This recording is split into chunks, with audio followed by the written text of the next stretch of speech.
नमस्कार दोस्तों, आप सभी को हमारे चैनल में स्वागत है। दोस्तों, रावण के वध के बाद उसकी बहन शूर्पणखा का क्या हुआ?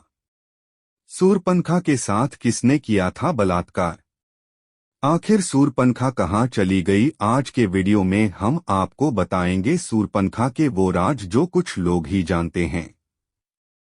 जैसा कि हम सभी जानते हैं, रावण की मृत्यु के बाद विभीषण राजा बन गए और लंका में शांतिपूर्वक राजकाज करते हुए प्रजा का ख्याल रखने लगे। किंतु रावण की बहन शूर्पणखा अयोध्या श्रीराम तथा अपने सौतेले भाई लंकापति विभीषण से बदला लेना चाहती थी। इसलिए उसने लंका छोड़ दिया और दैत्य गुरु शुक्राचार्य की खोज में निकल पड़ी। दैत्य गुरु को रावण की माता को किसी ने लंका से निष्कासित कर दिया था। शुक्राचार्य का आश्रम समुद्र के इस बार भारत में दंडकारण्य किष्किंधा राज्य में था। खरदूषण त्रिशिरा नामक राक्षस जो रावण के ममेरे भाई थे, वो दंडकारण्य के अधिपति थे। इन सब की मृत्यु के बाद भी शुक्राचार्य जी विद्यार्थियों को विद्या प्रदान कर रहे थे। शूर्पणखा उनके पास जाकर अपनी राक्षस जाति के उन्नति और अयोध्या श्रीराम से बदला लेने के लिए प्रयत्न करने को कहती हैं। इसके लिए वह कुछ भी करने को तैयार थी।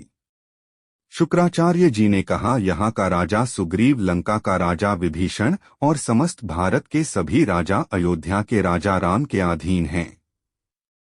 सभी उनके भक्त हैं। उनके विरुद्ध यहाँ पर न तो कोई कार्य हो सकता है। इसलिए हम लोगों को पूर्व दिशा में समुद्र के उस पार, जहाँ अभी तक आर्यों की सभ्यता का विकास नहीं हुआ है, लोग अभी भी कबीलों में रहते हैं, कच्चा मांस खाते हैं, उधर चलकर भगवान आशुतोष की आराधना करते हैं। शूर्पणखा के साथ शुक्राचार्य मंत्र शक्ति से समुद्र पार करके आज के सऊदी अरब देश पहुंचते हैं, जहां के सभी लोग कबीलों में रहते थे और पशुओं की तरह जंगलों में कच्चा मांस, हल आदि खाते थे, जिसके कारण सभी लोग आपस में मार काट किया करते थे, जिसके सिर्फ दो कारण होते थे। पहला खाना अर्थात शिकार, अपना इलाका, और दूसरा स्त्री। इनके यहाँ इसलिए किसी की पत्नी नहीं बल्कि ताकतवर पुरुष ही उससे संभोग करता था। कबीले की सभी स्त्रियां पहले सरदार की स्त्री, उसके बाद जब सरदार किसी दूसरी स्त्री को अपना लेता था तो पहली स्त्री फिर किसी अन्य पुरुष के साथ रहती थी। शुक्राचार्य की प्रतिज्ञा के बारे में सभी जानते हैं। वह सदैव अंधेरे अर्थात पाप को बढ़ावा देने वाले हैं। वह सदैव पापियों के मददगार रहे हैं। फिर शूर्पणखा तो उनके प्रिय शिष्य रावण की छोटी बहन थी। भला उसकी बात क्यों नहीं मानते?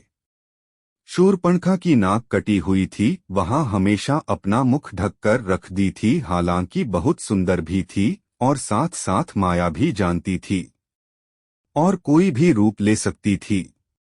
उस समय वहां पर सैकड़ों कबीले थे।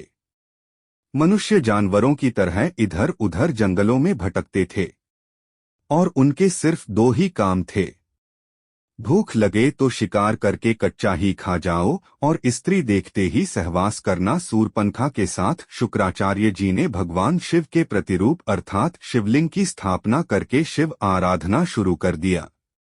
शूर्पणखा भी वहीं बैठकर बिना श्रद्धा भक्ति के शिव मंत्रों का जाप कर रही थी। थोड़े दिनों में उधर से वहां के सबसे शक्तिशाली कबीले की टोली गुजरी, जिसका मुखिया एक आदम नाम का एक भयानक लंबा चौड़ा हष्ट पुष्ट शरीर का मालिक व्यक्ति था। वह व्यक्ति शेर, बाघ, हाथी, घोड़े आदि किसी जीत से ज्यादा शक्तिशाली था। सारे कबीले उसके अधीन थे। उसकी एक ही कमी थी, वो पशुओं की तरह नंगा रहता था और किसी भी स्त्री को देखकर जब तक उसको नहीं लेता था तब तक बराबर प्रयास करता रहता था। राक्षस ने देखा कि एक बूढ़ा व्यक्ति हवन कर रहा है।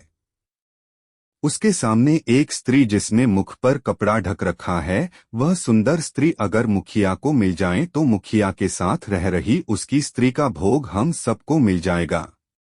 यही सोचकर राक्षस शूर्पणखा का अपहरण करके अपने मुखिया के पास पहुंचा देते हैं। मुखिया आदम ने शूर्पणखा से संभोग की इच्छा जताई। सूर्पनखा ने माया से सभी को विमोहित कर रखा था। उसे मालूम था ताकतवर व्यक्ति को कैसे फंसाया जा सकता है, और शुक्राचार्य से अनुमति देने की बात रखी। शुक्राचार्य जी ने इस विवाह की अनुमति दे दिया। मुखिया आदम से शर्त रखी, जिसमें शर्त थी सूर्पनखा से विवाह के पश्चात उसके दुश्मन अयोध्यापति श्रीराम, किष्किंधापति सुग्रीव, हनुमान और अंगद को मारकर उसका बदला लेना होगा। सूर्पनखा को अगर आदम की अन्य पत्नियों के कारण उससे अलग होना पड़ा, दो लंका, किष्किंधा सहित अयोध्या की समस्त संपत्ति राज्य सूर्पनखा को देनी होगी। इन दोनों शर्तों के लिखित प्रमाण के बाद दोनों का काबिले के रस्म रिवाज के अनुसार विवाह हुआ। जब विवाह के बाद आदम ने पत्नी का घूंघट हटाया और उसकी नाक कटी हुई देखी तो 10 कदम पीछे हट गया, और जब उसने रोकर अपनी कहानी बताई तो आदम को उसके प्रति सहानुभूति जागृत हो गई और उसने श्री राम लक्ष्मण से बदला लेने की प्रतिज्ञा कर डाली। लेकिन आदम ने अपनी पत्नी सूर्पनखा का भेद किसी को नहीं बताया कि पत्नी की नाक करती है। अगर सबके सामने आ जाती तो लोगों में बदनामी होती, इसलिए पत्नी को होगा नाम दिया और सबको बताया कि मेरे अतिरिक्त जो कोई भी हवा का चेहरा देखेगा उसकी मृत्यु हो जाएगी। ये हवा उड़ाने में शुक्राचार्य का भी पूरा साथ रहा और इस तरह से हजारों सालों में कई सारे संप्रदाय जो एक दूसरे में से निकलते रहे, वो सभी आदम और हव्वा से उत्पन्न हुए हैं। कालांतर में इन्हीं आदम और हव्वा से यहूदी, ईसाई, मुस्लिम आगे संप्रदायों का जन्म हुआ। इन लोगों ने भी आदम जैसे आदि मानव अर्थात कबीले वाले लोगों की सीख मानी और अब तक पूंजी की परंपरा अपनाते आ रही हैं। जैसे स्त्रियां अपने मुख पर होगा अर्थात सूर्पनखा की तरह अपने मुख पर हिजाब अवश्य पहनती है, आज भी इनका विवाह एक करार, एक समझौता ही होता है। आज भी इनके विवाह में सशस्त्र मंजूरी होती है।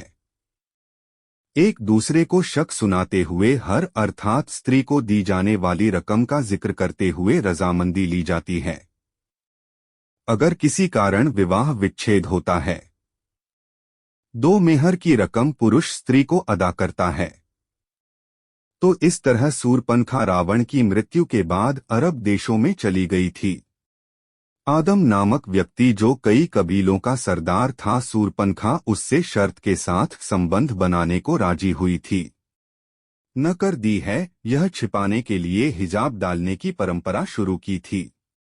अगर ध्यान दें तो यह सारी बातें केवल एक ही तरफ इशारा करती है कि शायद मुसलमानों का शूर्पणखा के वंशज होने वाली यह बात हकीकत हो सकती है, और सारे मुसलमान इस बात से डरते हैं। अगर कोई हिंदू गलती से भी मक्का मदीना के अंदर चला गया और उसने इस शिवलिंग पर गंगाजल छिड़क दिया तो इस दुनिया से पूरी राक्षस जाति का अंत हो जाएगा। मित्रों, यह राक्षस कोई और नहीं बल्कि सूर्पनखा के ही वंशज हैं। भले ही यह सारी बातें आपको हैरान कर रही हो, लेकिन शायद यह सच भी हो सकती है, क्योंकि इस दुनिया का सबसे पहला धर्म सनातन धर्म ही है। यानी कि इस दुनिया में मौजूद हर एक व्यक्ति सनातन धर्म से जरूर ताल्लुक रखता है, और हमारे ईश्वर भी सनातन धर्म से ही ताल्लुक रखते थे। मित्रों, ठीक ऐसा ही प्राचीन समय में भी हुआ करता था। कुछ लोग मिलकर अपने अलग अलग नियमों और परंपराओं को बनाया करते थे और धीरे धीरे इसी तरह यही चीजें जातियों में तब्दील होती चली गई, जिससे आगे चलकर अनेकों धर्म की उत्पत्ति हुई। लेकिन मित्रों, इस्लाम धर्म की हकीकत पर आज भी कई हिंदुओं के द्वारा सवाल उठाए जाते हैं कि आखिर उन्हें मक्का मदीना के अंदर क्यों नहीं जाने दिया जाता है।